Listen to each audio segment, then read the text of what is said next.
Se for sair ou antes de sair aí, dá um ok para eu guardar a chamada, tá? Então, boa noite para vocês. Hoje a gente continua o capítulo 7, Energia Cinética e Trabalho. Então, a ideia hoje é a gente ver um pouquinho, fechar esse capítulo 7 e começar o capítulo 8, porque tá bem curtinho essa parte que a gente vai fazer. Então, a gente chegou a ver até essa parte da força elástica. O que eu queria dar uma pincelada que estaria na continuação desse capítulo, né? Então a gente fez esses exemplos aqui, né? Seria isso, trabalho realizado por uma força variável, né? Então a ideia dessa seção é que a força não necessariamente é constante agora, então ela pode ser uma variável em função da posição, por exemplo, e aí a ideia seria calcular o trabalho realizado por ela integrando essa função do deslocamento inicial ao deslocamento final.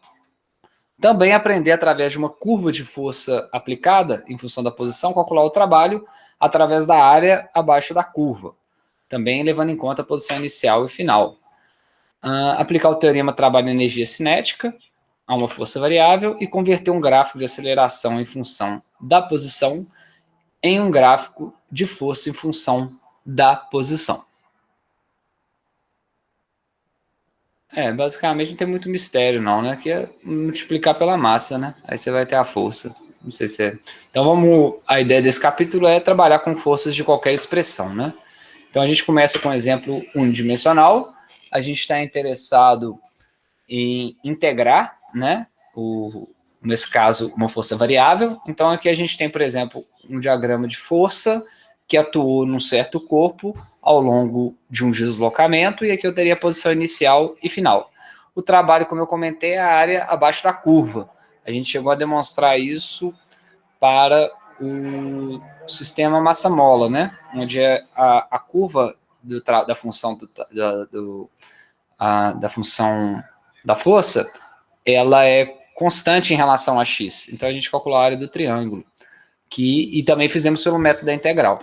Mas aí a ideia seria, né, que a gente pode dividir em retângulozinhos menores, né, igual está aqui, né? Então a gente teria cada tijolinho desse seria um trabalho feito nesse deslocamento infinitesimal, e a ideia seria, então, ao aproximar essa figura para uma série de retângulos e diminuindo o tamanho dos retângulos, ou seja, fazendo o limite aonde ΔX tende a zero, e ao fazer isso, a gente acaba somando infinitos retângulozinhos e tendo, então, a área total. Então, nesse limite, né, na nossa forma da integral, o trabalho fica a integral de f dx da posição inicial à posição final. Se a gente tiver em 3 dimensões, a gente vai fazer, né, pelos coordenadas retangulares aí, em x, em y e em z separadamente. Então, o teorema do trabalho e energia cinética continua válido. Ô, professor. Sim? O trabalho é integral da força? Exatamente. O trabalho vai ser integral da força num gráfico de força por deslocamento. Ah, tá. Tá bom? Uhum. Né? Especificamente tem que ser, né, igual a gente mostrou aqui, força por deslocamento. Se for força por tempo, aí a área não vai ser o trabalho, por exemplo. A área, eu acho que, se não me engano, vai ser o impulso. Mas nesse caso, para ser, né, o trabalho tem que ser força por deslocamento, tá bom? E aí é a área abaixo da curva. Eu vou mostrar para vocês aqui rapidinho que o teorema do trabalho energia cinética continua valendo por uma força variável. Deixa eu abrir o Jamboard aqui. Só um segundo. Peraí. Então vamos aqui.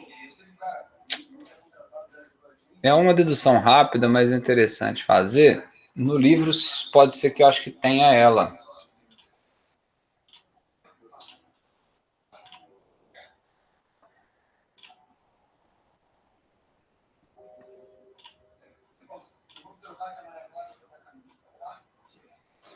Então,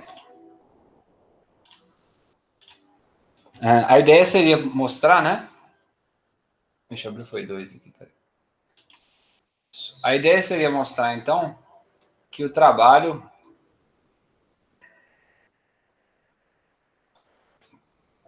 o teorema trabalho e energia cinética vale para uma força variável, né? Mas acaba que o exemplo, se eu não me engano, que o livro faz, ele acaba utilizando uma aceleração constante, né? Então, a ideia seria mostrar esse teorema do trabalho para energia cinética. A gente viu lá rapidamente que ele seria a integral de f dx, né?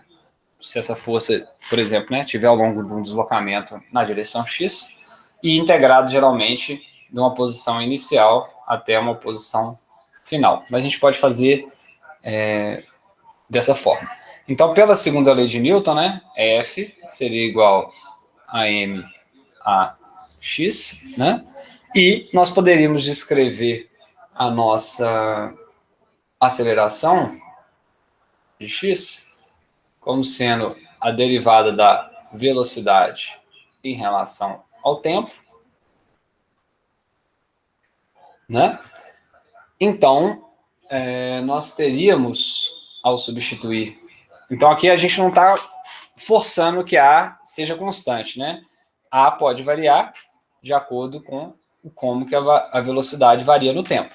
Então, substituindo aqui nessa expressão, o nosso trabalho ficaria a integral da posição inicial à posição final da massa, vezes a aceleração, que é a derivada de v dx dt.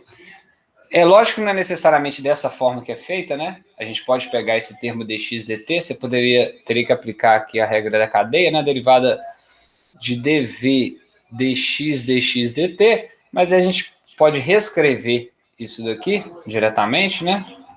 Tendo em mente essa transformação, eu posso transformar esse dx dt, que vai aparecer, em v. Então, isso aqui vai ficar m v de t, que a gente não sabe como que varia, é uma função que varia, a aceleração varia nesse caso, né? É uma função qualquer, dv, né? E ao fazer essa troca de variáveis, então, em vez de t e dv, obviamente, né, que os nossos limites de integração aqui, vou até apagar para não ficar errado, no limite superior, no limite inferior, eles vão virar a velocidade inicial, a velocidade final. Vamos usar igual o livro aqui, né? Velocidade inicial, velocidade final.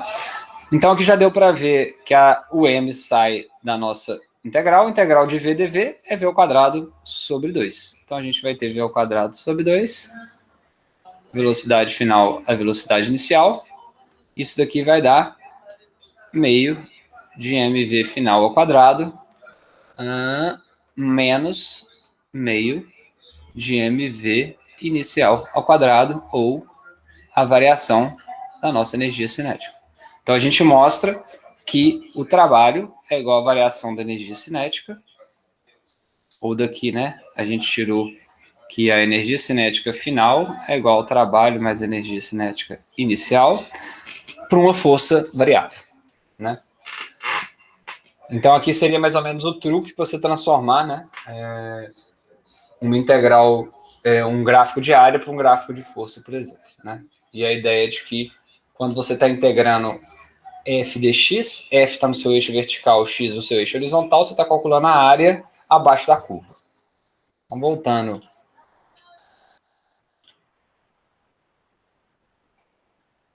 para a apresentação, a gente mostrou, então, que o teorema do trabalho de energia cinética continua válido para uma força variável. Então, vamos fazer um exemplo aqui, cálculo do trabalho por integração bidimensional. A gente tem uma força aqui, que ela tem uma dependência com x ao quadrado na direção y, 3x ao quadrado, newtons, mais 4nj, ou seja, ele é constante na direção j, y, né, que seria y, e varia com o quadrado x ao quadrado na direção y. X em metros age sobre uma partícula, mudando apenas a energia cinética da partícula. Qual é o trabalho realizado sobre a partícula quando ela se desloca da coordenada x2y3 para x3y0? A velocidade da partícula aumenta, diminui ou permanece a mesma? Então, a gente pode fazer a integral para cada coordenada. Então, o primeiro termo que a gente vai ser é 3x ao quadrado. Ele está indo da posição 2 para a posição 3. O segundo termo que a gente tem é o 4 constante, está indo da posição 3 para a posição 0. Então, aqui, resolvendo essa integral aqui, a gente vai ter x ao cubo sobre 3, e aqui vai ter o próprio y, né? Resolvendo os limites inferior e superior, a gente descobre que o trabalho final é 7 joules, né? Ou seja, a velocidade da partícula aumenta, diminui ou permanece a mesma? O que vocês acham? Diminui. Vamos pensar aqui, só em termos do trabalho, né? A gente viu que se o trabalho for positivo, nós estamos dando energia para o sistema. Se o trabalho for negativo, a gente vai estar roubando a energia do sistema. Então, nesse caso, pelo trabalho da positivo, que a gente não consegue visualizar, né, sem desenhar assim o que está acontecendo, se essa força alterou a posição ou alterou a velocidade nesse caso, mas se teve ganho de energia, a velocidade da partícula teria que se alterar. Então, vamos ver aqui. O resultado positivo, que significa que a força transfere energia para a partícula, assim a sua energia cinética aumenta. Logo, a velocidade também aumenta. Se fosse negativo, ele teria roubado a energia do sistema. Então, essa que seria a ideia final. Vamos entrar agora na última seção desse capítulo, que é a potência. A ideia seria conhecer a relação entre a potência média, desenvolvida por uma força, e o trabalho realizado por essa força num certo intervalo de tempo, calcular a potência instantânea, desenvolvida por uma força, e determinar a potência instantânea através do produto vetorial da força pela velocidade do objeto. A gente vai deduzir essa equação também. Então, a potência é definida como sendo a taxa da variação com o tempo do trabalho desenvolvido por uma força. Então, ela é o trabalho por unidade de tempo. A potência média seria o trabalho total naquele intervalo maior que você está observando, e a potência instantânea seria no limite, onde esse intervalo de tempo fica muito curto, então a gente teria essa potência naquele instante. Ou se a gente tiver uma função para descrever o trabalho no tempo, a gente deriva essa função e encontra a potência naquele instante que a gente quer descobrir. A unidade dela vai ser watt ou watt, né, em joules por segundo, pela própria unidade trabalho é joule, tempo e segundos. Então, uma outra forma também da gente escrever isso, que é a forma que vem na conta de luz, né, seria a gente multiplicar a potência pelo tempo. Então, na nossa conta vem quilowatt-hora, a potência está em quilowatt, 10 a 3 watts, e a hora seria essa unidade de tempo multiplicando. Então, no final, seria o valor, né, que nós estaríamos pagando de energia. Então, a unidade vai dar de energia e o valor do quilowatt-hora aí que a gente vai pagar, se não me engano, está em torno de 60 centavos, 70 centavos. Né? Então, é uma forma que a operadora de energia passa isso para a gente. A potência instantânea pode ser calculada, né, utilizando através da definição do próprio trabalho. Então, o que a gente está colocando que o trabalho seria a força vezes o deslocamento na direção onde cosseno e o cosseno do ângulo entre os dois, né? Que a gente viu que se a força e o deslocamento forem perpendiculares, né? Se esse ângulo for 90, não vai ter trabalho e logo não vai ter potência. Se eles forem paralelos, né? Eles vão ter um módulo máximo. Nesse caso, pode ser feita essa manipulação pela regra da cadeia, que geraria uma troca, né, desse dx dt pela velocidade. Então, uma outra forma de descrever a potência seria com o produto, né, da força vezes a velocidade vezes o cosseno do ângulo entre os dois. Por que professor, Sim? esse cosseno, repete a parte que você falou do cosseno, que é em relação ao quê? A força? O cosseno do φ, que é um produto escalar, né? De f com dx, né? Se fosse vetores aqui, não está escrito na forma vetorial, e o cosseno de φ vai ser o ângulo entre eles. Então, é aquela mesma ideia do trabalho, né, que a gente viu. Se o ângulo entre a força e o deslocamento dx, mesmo que seja infinitesimal, né, igual está aqui, for 90 graus, ou seja, o cosseno de 90 é zero, não tem trabalho. Se f e dx forem paralelos, o cosseno ou vai ser 0 ou 180. Então, o trabalho vai ser máximo. Então, na hora que a gente faz essa conversão da taxa de variação infinitesimal da posição no tempo, isso vai virar a velocidade instantânea naquele ponto. Então, agora, o vetor que a gente vai levar em consideração com a força é a velocidade. Então, aqui agora o ângulo é entre a velocidade e a força. Então, por exemplo, se você quer calcular qual que seria a potência que precisa ter um motor para levantar 100 quilos de compras, por exemplo, para um motor, para um elevador interno de apartamento, né, para levantar compras, para até 100 quilos, numa velocidade de 1 metro por segundo, por exemplo. Então, a gente calcularia a força-peso desses 100 quilos, 1000 newtons, vezes a velocidade de 1 metro por segundo, então a gente teria uma potência de 1000 watts para ele conseguir levantar essa carga nesse tempo. Então, é uma outra forma de cálculo. Mas sempre tem que levar em consideração o ângulo, nesse caso, entre a força e a velocidade. Né? Então, se a gente escrever isso como um produto escalar, é o ângulo entre esses dois que vai aparecer aqui. Então, vamos olhar aqui. Ó. Um bloco descreve um movimento circular uniforme sobre a ação de uma corda, presa ao bloco e ao centro da circunferência. A potência desenvolvida pela força que a corda exerce sobre o bloco é... Então, ele quer saber a potência da corda sobre o bloco. Ela é positiva, negativa ou nula. Então, vamos lembrar que essa corda, ela está fazendo o papel, a tensão que a corda está fazendo, ela faz o papel da força centrípeta. Então, o que vocês acham? Ela é positiva, negativa ou nula? E a velocidade do bloco é sempre tangente ao movimento circular. O que vocês acham? Positiva, negativa ou nula? Acho que é nula. Exato. A ideia é aplicar essa equação. Então, ó, a força no movimento circular sempre aponta para o centro, a velocidade é sempre tangente à circunferência, então eles sempre vão ter 90 graus. Né? No caso da força centrípeta, ela serve só para mudar a direção da velocidade, mas mantém o mesmo módulo. Né? Então, nesse caso, vai ser nula, porque o ângulo entre a força e a velocidade é 90 graus. Perfeito. Um exemplo mais aplicado aqui, a gente mostra as forças constantes 1 e 2, aplicadas sobre uma caixa enquanto ela se desliza para a direita, sem atrito. A força 1 é horizontal, tem 2 newtons, igual está aqui. A força 2 está inclinada a 60 graus e vale 4 newtons. E a velocidade escalar da caixa, V, no instante que a gente está olhando, é 3 metros por segundo. Então, qual é a potência desenvolvida pelas duas forças que agem sobre a caixa nesse instante? Qual é a potência total? E a potência total está variando nesse instante. Então, a potência vai ser o produto das forças com essa velocidade, respeitando o ângulo entre elas. Né? No primeiro F1 com V, o ângulo entre elas é 180, e com F2 e V, o ângulo é 60. Então, no caso da força 1, que faz um ângulo de 180, a gente vai usar a expressão 2 de força, 3 de velocidade e o ângulo 180 deu menos 6 watts. O sinal negativo nesse caso, né, vai indicar que ela está roubando energia dessa caixa numa taxa de 6 joules por segundo. Né? Ou seja, enquanto ela está indo para lá, essa força está diminuindo a velocidade através da diminuição da energia cinética de 6 joules por segundo.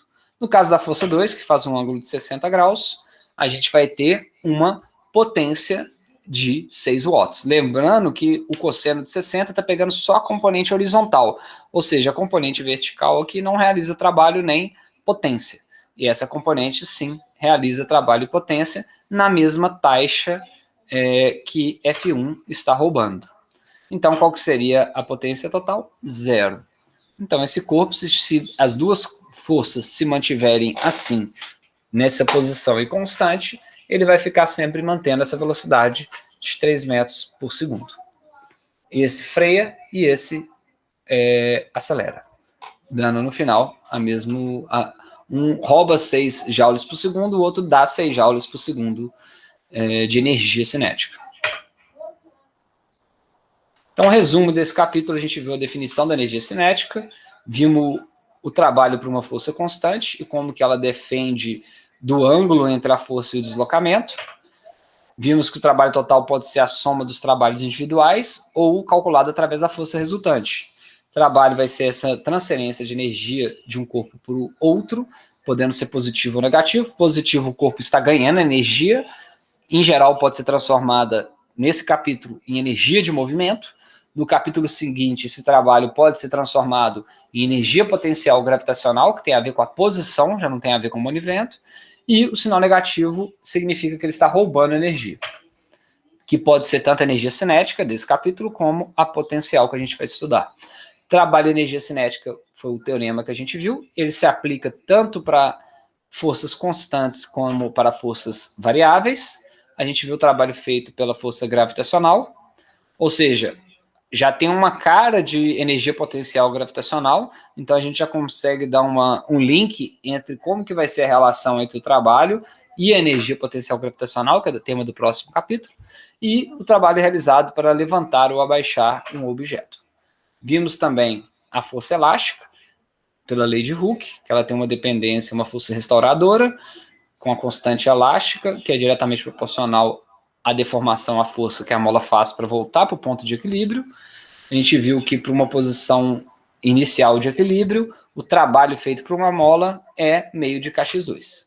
Se for uma força variável, a gente integra a força ao longo do deslocamento, somando a área baixa da curva num gráfico de força por deslocamento. Isso aqui seria isso.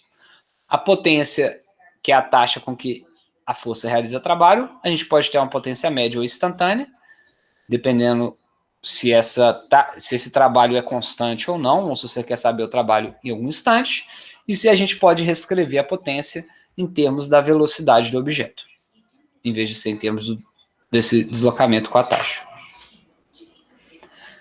Entramos então no próximo capítulo, sobre energia potencial. A ideia dessa primeira sessão, saber a diferença entre uma força conservativa e não conservativa. No caso de uma partícula no ponto do espaço, saber se o trabalho realizado por uma força conservativa depende apenas do ponto inicial e final, e calcular a energia potencial gravitacional de uma partícula, ou mais particularmente, um sistema partícula-terra. Por último, calcular a energia potencial elástica de um sistema massa-mola.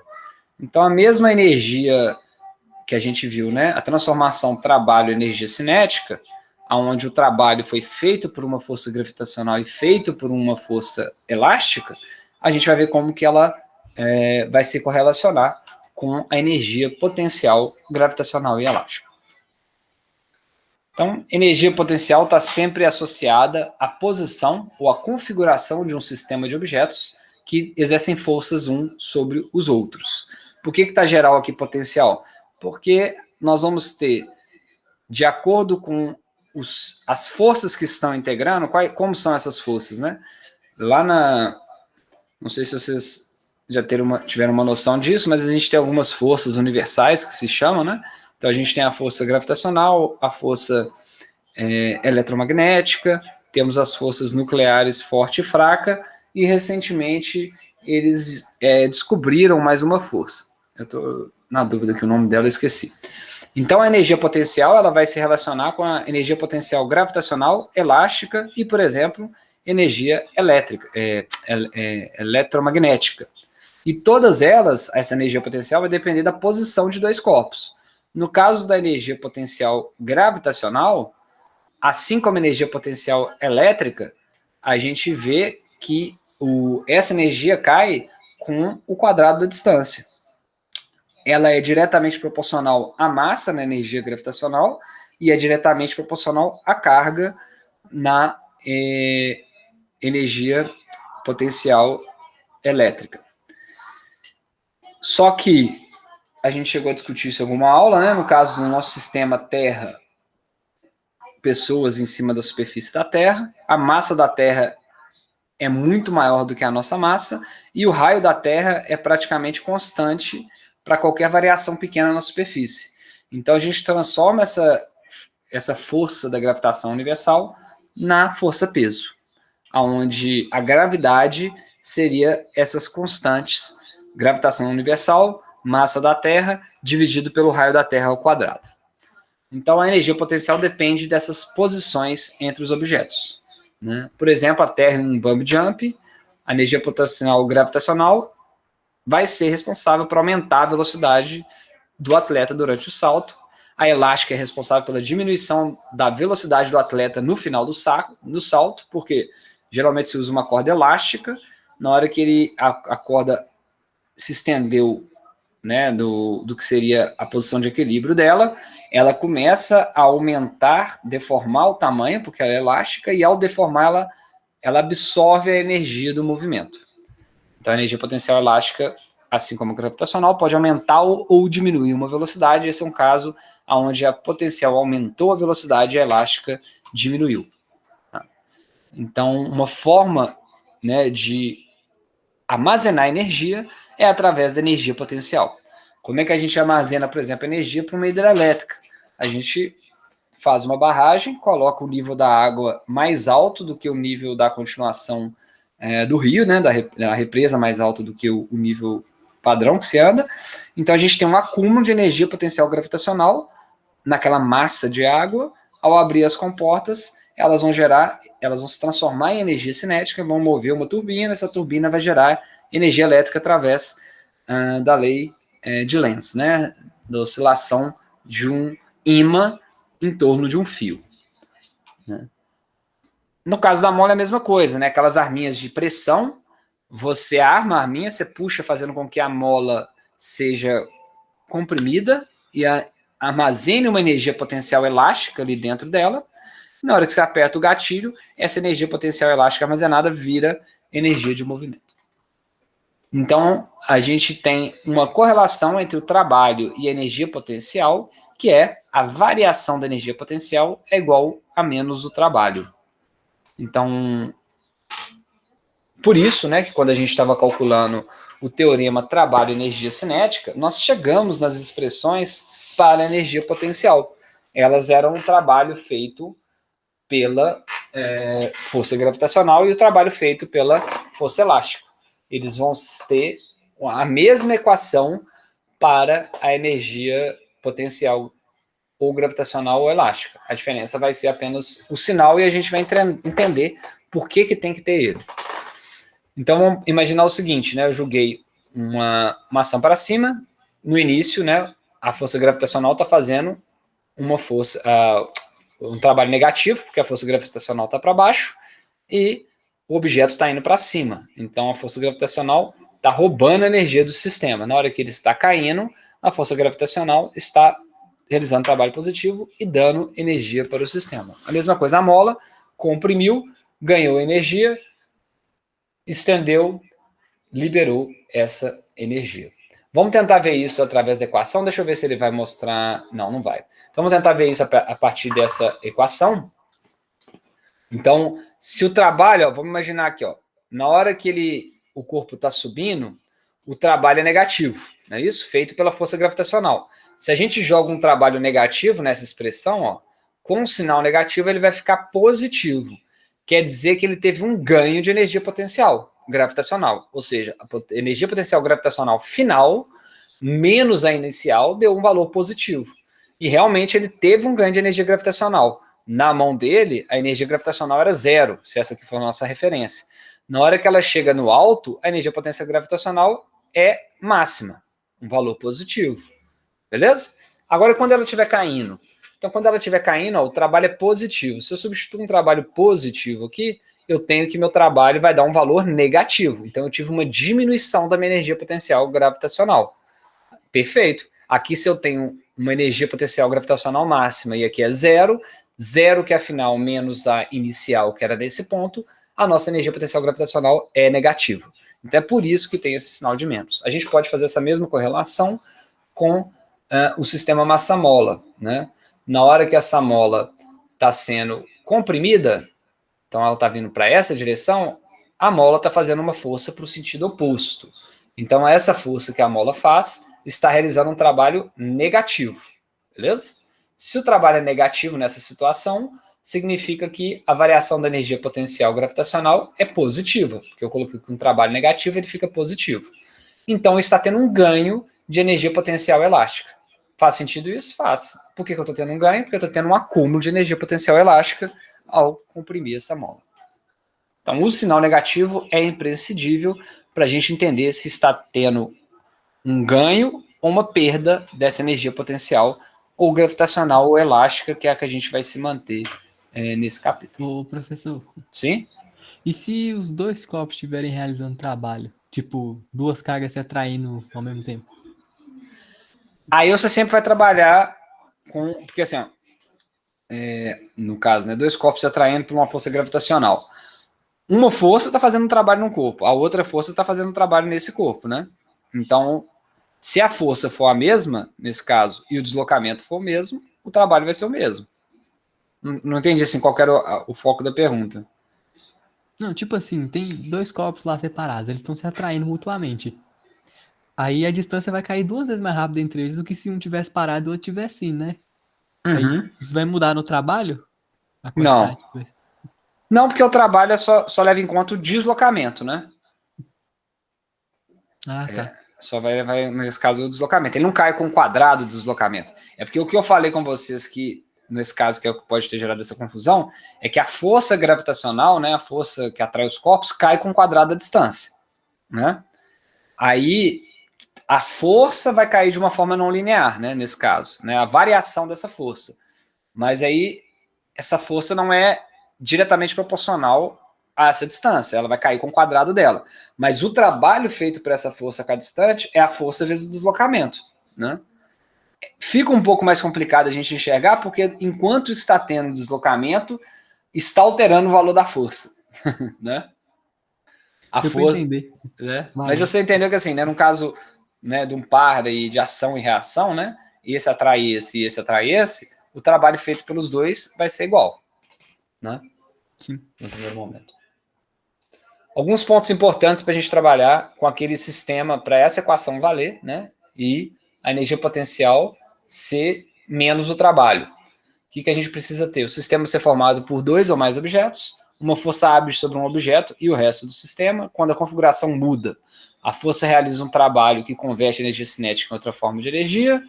A mudança de configuração é desfeita, a força transfere a energia no sentido oposto e realiza um outro trabalho. Isso significa que a energia cinética do objeto pode ser transformada em outras formas de energia e vice-versa. Então, esse é o caso clássico, né? Eu soltei um objeto de uma certa altura, ele tem uma energia potencial gravitacional acumulada. Ao soltar, essa energia potencial gravitacional vai sendo transformada em energia cinética à medida que ela diminui. E quando ela estiver no chão, a energia cinética vai ser máxima instantes antes e vai ter sido toda transformada em trabalho. No caso de uma mola, que é mais fácil de visualizar, né? Que ela está em oscilação, por exemplo, ela poderia estar em oscilação numa superfície sem atrito, você vai ter uma constante mudança, troca de energia cinética e energia potencial elástica, né? Na hora que ela tiver o máximo esticada, energia potencial elástica máxima, cinética mínima, porque ela parou. Quando ela passar pelo equilíbrio, energia cinética máxima, potencial elástica zero, porque ela está no equilíbrio, e ela vai trocando. A mesma coisa com o pêndulo, né? Ela vai fazendo essas transformações de energia que pode acontecer.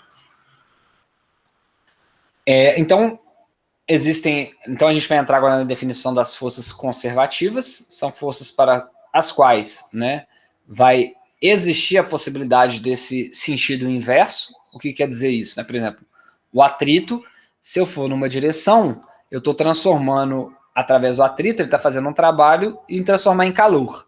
Se eu volto essa direção, ele não vai devolver esse calor do ambiente que foi gerado de volta para o sistema. Então a gente pode falar que nessa situação não existe essa inversão. Essa inversão seria, igual a gente viu lá, numa transformação de energias, por exemplo, da cinética para energia potencial gravitacional, e isso só vai ser válido se a força for conservativa, força gravitacional e a força elástica. Então a energia potencial só é definida para forças conservativas. Se elas não forem conservativas, isso não vale. Por exemplo, o atrito, força de arraste, que está transformando em calor e essa transformação não é verdade. Uma outra forma que tem de você descobrir se uma força é conservativa, isso já é através do divergente. Eu vou mostrar aqui para vocês rapidinho. Isso já não está aqui no livro, tá? Não tem nesse livro isso, mas é uma forma mais rigorosa. Que se você... A energia potencial, pode ser gravitacional, elástica, a gente vai fazer os dois aqui, ela é igual ao divergente da força que o gerou. Se eu não me engano, é menos o divergente, né, da força que o gerou. eu não sei se vocês chegaram a aplicar, né, em algum lugar essa expressão, ela é o gradiente, desculpa, eu falei divergente, né? É o gradiente. Esse gradiente, que seria esse nábulo invertido aí, ele seria a distribuição espacial, por exemplo, que alguma coisa pode ter. Então, se você está trabalhando, por exemplo, com a condutividade de um material, você vai ter o gradiente de temperatura, como que essa função temperatura varia com posição. Então, em coordenadas cartesianas, né, ela vai ser a derivada parcial na direção de x, em x na direção y, mais a derivada parcial, por exemplo, na direção y, j, mais a derivada parcial na direção z, k. Lógico que se não tiver essas componentes, vai ser zero, o que der diferente. E esse teorema só vale para forças conservativas, né? Então, eu inverti a relação aqui, tá, gente? Vou apagar ela aqui, ao contrário. A força, deixa eu voltar aqui. A força é igual ao menos o gradiente, o gradiente da energia potencial. Né? Então vamos tentar ver isso, né? Então se a gente fazer o gradiente da energia potencial, se ela retornar para a força que a originou, é uma força conservativa. Né? Então, essa seria a prova matemática de uma força conservativa. Então, se a gente pega o primeiro gradiente, por exemplo, da energia potencial gravitacional, a gente viu que ela se relaciona como sendo, né, menos o trabalho, e a gente viu que o trabalho feito pela força gravitacional seria mgy, por exemplo. Então, se eu aplicar o gradiente dessa força, nesse caso eu só tenho dependência com y, né?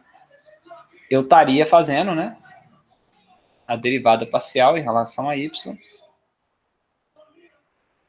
desse potencial, né? Nesse caso daqui, né, se o inicial for zero, a gente vai ter um sinal negativo sendo aplicado e no final isso aqui vai ficar positivo, né? Então, mas é que nesse caso pouco importa o sinal necessariamente, porque vai depender um pouco se o y é positivo para cima, para baixo. Então, vamos atentar mais ao gradiente e se ele vai gerar a força que gerou, né? Então, nesse caso, obviamente, né, a derivada aqui vai dar mg. Então, a gente vê que o gradiente do potencial, da energia potencial, nesse caso gravitacional, gerou a nossa força gravitacional. Significa, então, que a força gravitacional é uma força conservativa. Existem formas qualitativas da gente ver isso. E o livro vai mostrar essas formas qualitativas, né? Isso aqui seria uma forma quantitativa de provar que uma força é conservativa. Se a gente aplica ela, no caso, né, para energia potencial gravitacional, elástica, né? E a gente faz, então, a força como sendo o gradiente disso, menos o gradiente, isso aqui vai ser menos a derivada parcial em relação a x de meio de kx2. Então, ao fazer essa derivada, né, obviamente vai cair o 2 aqui, vai cortar, isso aqui vai virar menos kx. Então, da mesma forma, isso prova que a força elástica é uma força conservativa. Tá? O livro não mostra isso, mas isso aqui é geral, tá? Tenho dúvida se... Então, a gente poderia fazer isso para força elétrica, por exemplo, potencial elétrica. Tem essa força daqui, ela é conservativa ou não é? Não sei, se eu tirar o gradiente dela e eu voltar a força que a gerou, ela é conservativa. É uma outra forma de ver isso, um pouco mais rigorosa. Mas existem as formas qualitativas, que é a que a gente vai usar nesse capítulo. Por exemplo, pode falar? Alguém ia falar alguma coisa aí? Se a força não for conservativa e eu usar aquele negócio da derivada parcial, vai dar o quê? Aí, na verdade, assim, se a energia potencial não for gerada por uma força conservativa, o gradiente dela não vai retornar a força que a gerou. Ah, tá. É isso, entendeu? Se você pegar a energia potencial e tirar o gradiente dela, ela tem que chegar à força que a gerou. Se não chegar, ela não é conservativa. O atrito, por exemplo, se a gente ele varia com μn, né? Se a gente faz, então, o divergente, nesse caso, o gradiente, né? De uma possível energia potencial que tivesse uma dependência com atrito, no final a gente não ia voltar para a força que a gerou. Então a força de atrito não seria conservativa. Né? É lógico que a gente está mostrando para dois casos que são, né? Então ele bate. Mas o problema poderia te dar uma expressão para energia potencial e te dar a expressão da força que a gerou. E fala, essa força é conservativa? Aí você teria que fazer o gradiente da energia potencial e ver se ela vai retornar aquela força que a gerou. Se for equivalente, seria. Tá? Então, outra forma de ver isso, né, que simplifica o problema, é que se o trabalho for realizado com uma força conservativa, se ele for feito num percurso fechado, o trabalho total vai ser nulo. Então, se você saiu de um ponto e voltou para o mesmo ponto, o trabalho resultante é nulo se a força for conservativa. Qual que é a consequência disso? O trabalho realizado por uma força conservativa não depende da trajetória, e sim dos pontos iniciais e final. Então, por exemplo, se eu estou saindo do ponto A para o ponto B pela trajetória 1 ou pela trajetória 2, se a força que fez sair daqui e vir para B for conservativa, independente da trajetória, o trabalho é o mesmo. E no caso de um ciclo, né, se eu saio de A, vou para B e volto depois para A, o trabalho realizado nesse percurso é zero se for feito por uma energia conservativa. Nesse caso, pela elástica e pela energia potencial gravitacional. Então, a gente pode substituir uma trajetória complexa por uma mais simples se a gente tiver só forças conservativas envolvidas. Então, a gente quer saber, por exemplo, qual que é a força, o trabalho realizado sobre o bloco para ele sair de A e chegar de B. O trabalho, pela definição, seria força vezes deslocamento. Eu teria que fazer uma integral de linha aqui, talvez, né? Para eu computar exatamente qual que seria todo esse deslocamento feito pela força que está movendo esse bloco. Mas, ao invés disso, se eu sei que a força que está movendo esse bloco é só a força gravitacional, eu posso substituir essa trajetória por uma linha reta, que o trabalho pela força gravitacional é zero, mais essa queda. Ou seja, basicamente, só depende do ponto inicial e do ponto final, pela força gravitacional ser uma força conservativa.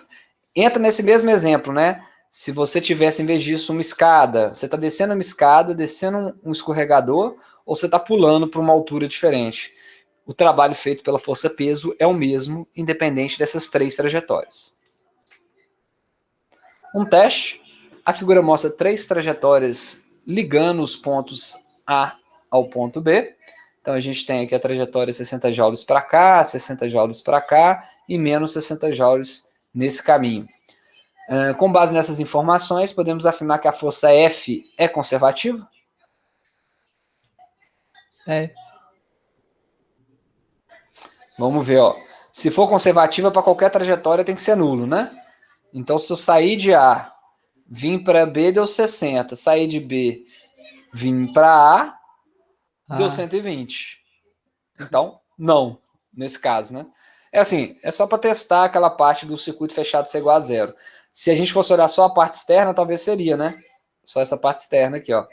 De A para B, menos 60. De B para A, mas nem pode, né? Porque ele já deu o sentido que seria, né? Então seria, desculpa aqui, ó. De B para A, mais 60. De A para B por essa trajetória é menos 60. Então o trabalho que realizou essa força daqui, ó, nesse laço externo, é conservativa, né? Entenderam? 60 menos 60, dá zero. Agora, a força que fez esse daqui não é conservativa. Só que como ele quer saber... só que no caso teria que ser para as duas, porque é a mesma força, né? Então não é. Tá bom? Eu vou encerrar por aqui o capítulo. Senão eu vou dar o capítulo 8 todo, a gente já vai acabar a matéria da prova aí quase. E aí, durante o final de semana, eu vou mandar para vocês a lista de exercício nova e o guia para a nova prática, que vai ser o movimento de um projétil. E nós continuamos na semana que vem, tá? Agradecer a participação de todos. Todo mundo que não deu um oi aí, Não parou de gravar, não? Ah, tá aqui, ó. Todo mundo que